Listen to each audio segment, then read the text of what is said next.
Bonjour à tous, on se retrouve aujourd'hui pour un cours sur la paracha de Balak. Il y a des commentateurs, dont le Sfat Emet, qui dit que la clipa on peut la traduire par l'écorce, qui symbolise en fait dans la Kabbalah toutes les forces un petit peu maléfiques, phrase de Shalom, de Balak. Donc la clipa de Balak et de Bilam, elle consistait en fait à faire que tout ce qui se passe dans ce monde soit régi par l'ordre naturel. En fait, leur but, c'était de faire croire aux Juifs que tout ce qui se passe, il n'y a pas d'Akadosh Baruch Hu, rien de tout ça existe, et tout est de l'ordre naturel.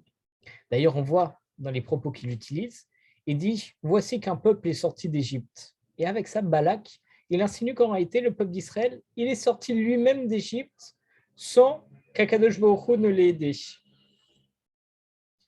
Et d'ailleurs, il poursuit en disant il couvre la face de la terre. Et il suggère qu'en réalité, Israël, il masque d'un point de vue un petit peu terre à terre, qui prône que tous les faits et gestes et tous les événements, absolument tout ce qui nous arrive dans la vie, c'est Akadosh Baruch Hu qui le régit.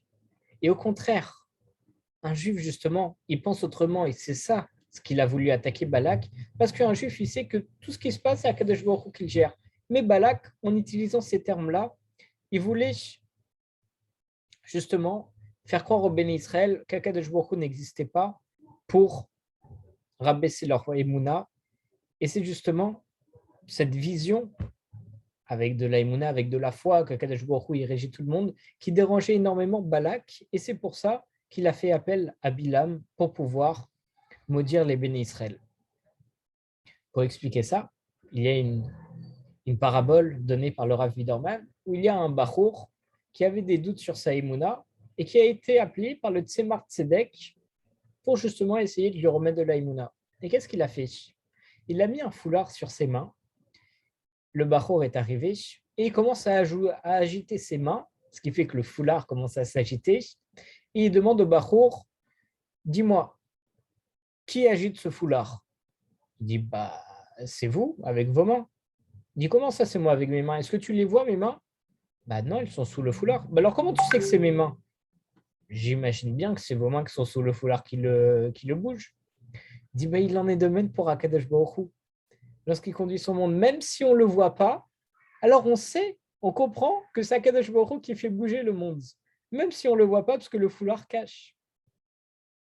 C'est pour ça qu'il faut retrouver la Imuna et savoir que tout ce qui se passe, ça vient d'Akadosh Baruch Hu. Le Zohar, il nous rapporte que les deux premières lettres du nom de Balak et les deux premières lettres de Bilam, ça forme le mot Bilboul. Bet Lamed, Bet Lamel, Lamed. Et Bilboul, qu'est-ce que ça veut dire? La confusion. Le Neftivot Shalom, il explique que c'est exactement la même tactique que Haman Aracha, il avait utilisé contre les Juifs dans la Megillat Esther, parce qu'il y a marqué qu'il voulait bouleverser les Juifs et les anéantir. À savoir qu'en réalité, il voulait mettre de la confusion entre eux pour pouvoir les exterminer. On voit même, lorsqu'on est Améhamd, lorsqu'on est uni, lorsqu'on a toutes les chaînes d'un maillon, il suffit d'en ébranler un seul, un tout petit peu mettre de la confusion, et pour que tout, Chas Shalom, risque de se casser.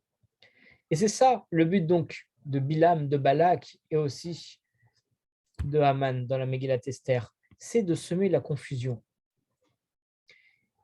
Parce que justement, il savait qu'il ne pouvait pas vaincre le peuple d'Israël qui était uni, qui était toujours ensemble, s'il n'était pas désorienté.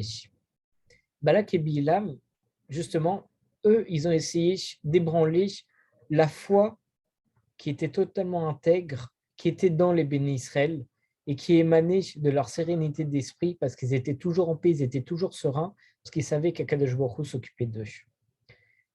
Et c'est cette explication aussi qui nous permet de comprendre un autre passage du Zohar qui nous explique, cette fois, en prenant les deux dernières lettres de Balak et de Bilam, ça constitue le mot Amalek. Parce que justement, c'est à cause du Bilboul, qui sont les deux premières lettres de chaque nom, la confusion, que le juif, il viendra à avoir un doute en lui et que son Yetzirara monte et son Yetzirara qu'on appelle Amalek, qui sont les deux dernières lettres de nom de Balak et de Bilam. D'ailleurs, on voit que la valeur numérique de Amalek, c'est 240 et c'est la même valeur numérique que le mot Safek qui signifie le doute. Ce qui fait que la imuna du juif, à cause de ça, Chazé Shalom, pourrait être refroidie, comme on voit dans un des pasouks où Amalek a dit lorsqu'il t'a surpris. On parle d'Amalek, on dit lorsqu'il t'a surpris. Et pour dire il t'a surpris, on dit Asher Kider.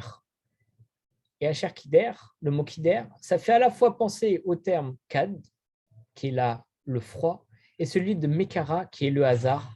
Ce qui laisse entendre, en fait, et leur but, et le but d'Amalek ici, c'était de refroidir les bénis Israël et de leur faire croire que tout était de l'ordre du hasard. Donc on voit que le but du Yetzer Hara, le but de nos ennemis, c'est toujours d'ébranler notre foi. Parce qu'ils savent que c'est notre foi qui nous unit et qui fait qu'on est aussi fort. Et lorsqu'on comprend ça, on comprend qu'en réalité, il ne faut jamais douter et que c'est grâce à ça qu'on pourra toujours vaincre et toujours augmenter Bezrat Hashem. Shabbat Shalom à tous.